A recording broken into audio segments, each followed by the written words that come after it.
This is the first descriptive question from the short story The Sound Machine, written by Roald Dahl.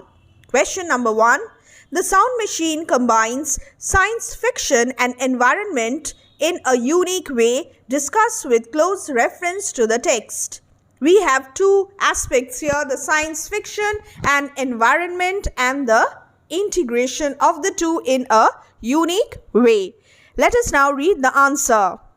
The Sound Machine by Roald Dahl is a science fiction as well as environmental ethics. The opening statement is taken from the question itself. The combination of these genres is achieved in a unique way, hovering between illusion and reality through the character of Klosner and his deep interest in sound. The second statement clearly states how this combination of the two genres is achieved. This is achieved through the character of the main protagonist, Klosner, and his fascination for sounds.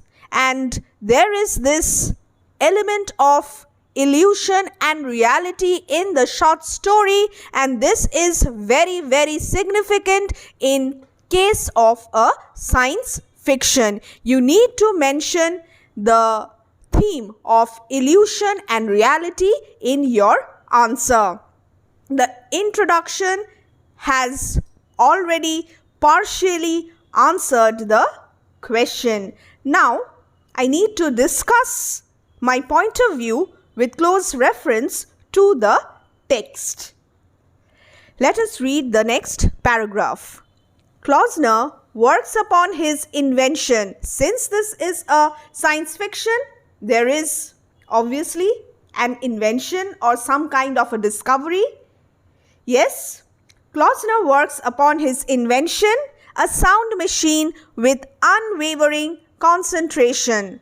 The way Roald Dahl presents a picture of Klosner busy at work in his makeshift laboratory in an animated way makes the readers perhaps visualize the process of Klosner making his hypothesis and trying to come to a conclusion to present his findings. He is almost like a scientist conducting his own experiments in order to prove his theory, make a discovery, come to a conclusion, and present his findings to the world. There is this laboratory and there is this machine, the black box with wires, tubes, dials, diagrams. This is indeed a science fiction, and there is the theory of Klosner, theory related to sounds. The black box with numerous interconnected wires and tubes, diagrams, the setting of the makeshift workplace are apt for an interesting science fiction. It seems from Klosner's nervous excitement that he is nearing a breakthrough in recording the numerous inaudible sounds and then converting them into a scale that can be heard by humans. He needs to prove his theory that there are numerous sounds which are so high-pitched or so low-pitched that these sounds remain inaudible to human beings. He wants to convert these sounds, he wants to record and convert these sounds into a scale that can be heard by humans. He ventures into a secret and forbidden territory when he hears a frightful shriek as Mrs. Saunders cuts a basketful of roses. After conducting the experiment on daisies, he concludes that the sounds he heard are coming from plants which, when hurt, let out a scream unknown to humans. He is dealing with the unknown.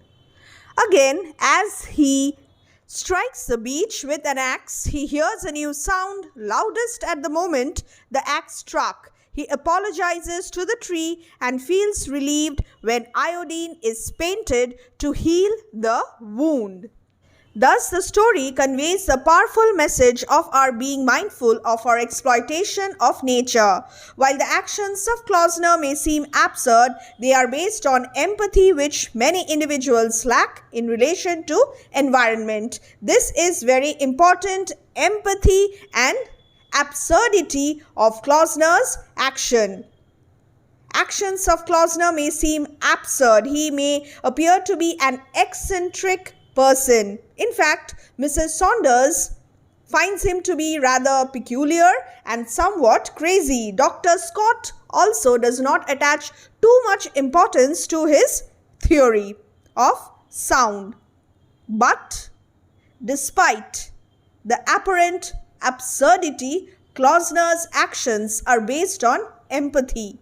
He is sensitive to the pain felt by the plants and flowers and trees and many individuals. Take for example Mrs. Saunders, Dr. Scott. They lack this sensitivity to environment. But Klosner is sensitive to these things which are otherwise unknown to human beings. And here is the intermingling between the two genres, science fiction and the environmental ethics, and this is done in a unique way very easily through the actions of Klosner. The destruction of the machine before the presentation of Klosner's findings leaves Dr. Scott bewildered just like Mrs. Saunders. This enables the storyteller to allow the readers to ponder over the theme of appearance versus reality. Remember, illusion and reality, as well as conservation. The destruction of the sound machine. This is ironical. Had the beech branch not fallen on the sound machine, no one knows what could have happened. Perhaps Klosner would be in front of us with his path-breaking discovery on conservation, on environment and on sounds. So this is science fiction as well as environmental ethics.